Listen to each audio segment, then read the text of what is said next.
Ready?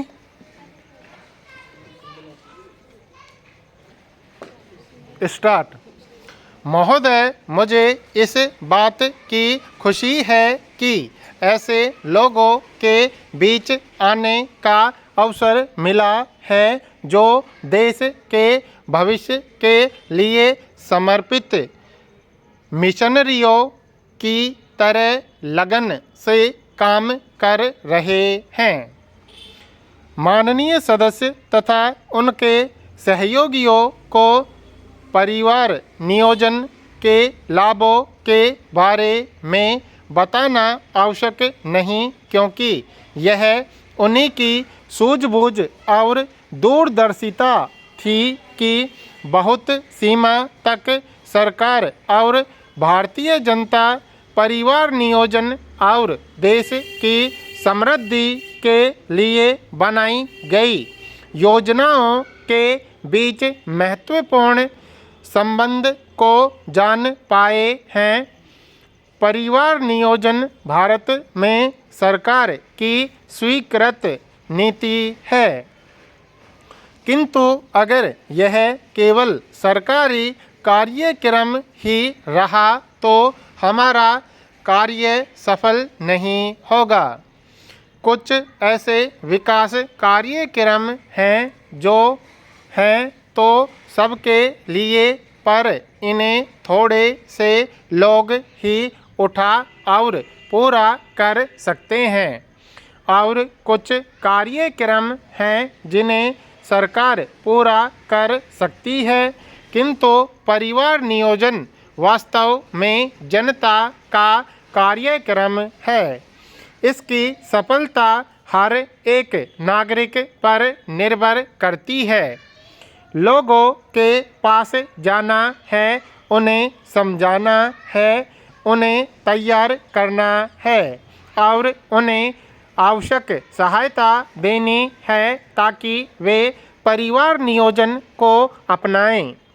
परिवार नियोजन का संपूर्ण सरकारी तंत्र, वह चाहे केंद्रीय सरकार का हो या राज्य सरकारों का, समझाने, बुझाने और सहायता के लिए है। हाल ही में कृषि के क्षेत्र में हमने देखा कि कृषि के नए तरीके अपनाने की लोगों की इच्छा सरकारी प्रयास से कहीं आगे बढ़ गई। यह परिवार नियोजन के कार्यक्रम में भी हो सकता है। प्रत्येक गांव तथा प्रत्येक परिवार को यह सिद्ध करना चाहिए कि अपेक्षाकृत छोटे परिवार के सदस्य ज़्यादा स्वस्थ और सुखी रह सकते हैं, जिससे गांवों की भी ज़्यादा उन्नति हो सकती है। 3-4 वर्ष पहले अपेक्षित ईमानदारी और गंभीरता के साथ जब से हमने परिवार नियोजन कार्यक्रम प्रारंभ किया, तब से संख्या के आधार पर हमें अच्छी सफलता मिली है, किंतु यह सफलता जहां तक मैं जानती हूं कुछ ही क्षेत्रों तक सीमित रही है।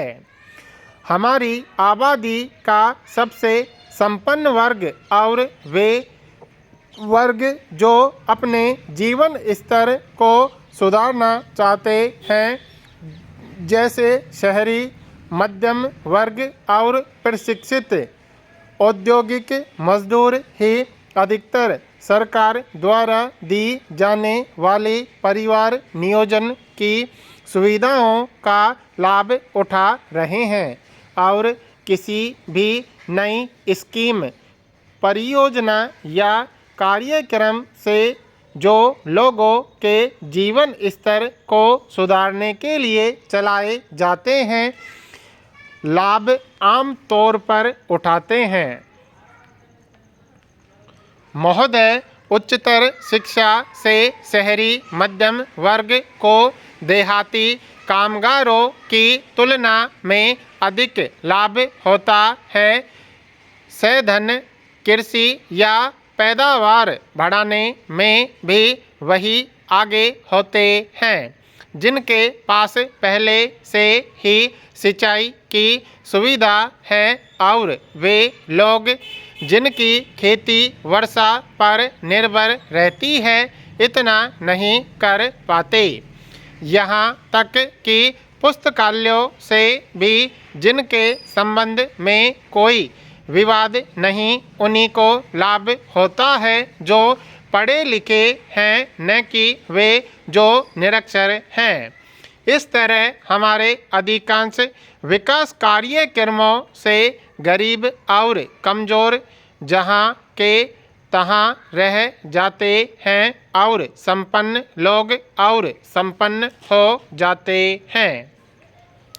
इस ढंग से विषमताएं बढ़ती हैं। सरकारी संगठनों और गैर सरकारी संगठनों को अपने प्रयासों को शक्तिशाली बनाना चाहिए ताकि वे उन लोगों तक पहुंच सके जिन्हें वास्तव में उनकी अधिक आवश्यकता है। सरकारी संगठनों को अपना लक्ष्य प्राप्त करने की शीघ्रता होती है किंतु गैर सरकारी संगठन इस समस्या के मानवीय पहलू को अच्छी तरह समझ सकते हैं। आपके अधिवेशन का विषय है 10 करोड़ जोड़ों के लिए परिवार नियोजन। लक्ष्य के बिना हम काम नहीं कर सकते किंतु लक्ष्य निर्धारित करने में खतरा यह रहता है कि संख्या पूरी करने की कोशिश में आदर्श व्यवहार के सामने गौण पड़ जाता है।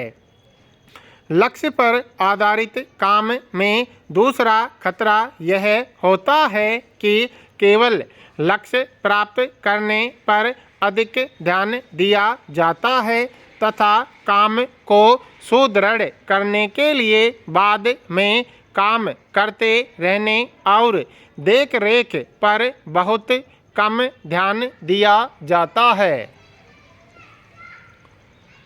विकसित देशों में परिवार नियोजन और आर्थिक विकास व्यावहारिक तौर पर अलग अलग थे अतः उनसे हमें बहुत कम मार्गदर्शन मिल सकता है। उनका समाज धर्म और राज्य सभी परिवार नियोजन के विरुद्ध थे। फिर भी जन्म दर कम हो गई क्योंकि विवाहित दंपति छोटा परिवार चाहते थे। उन सभी देशों में परिवार नियोजन का प्रचलन था।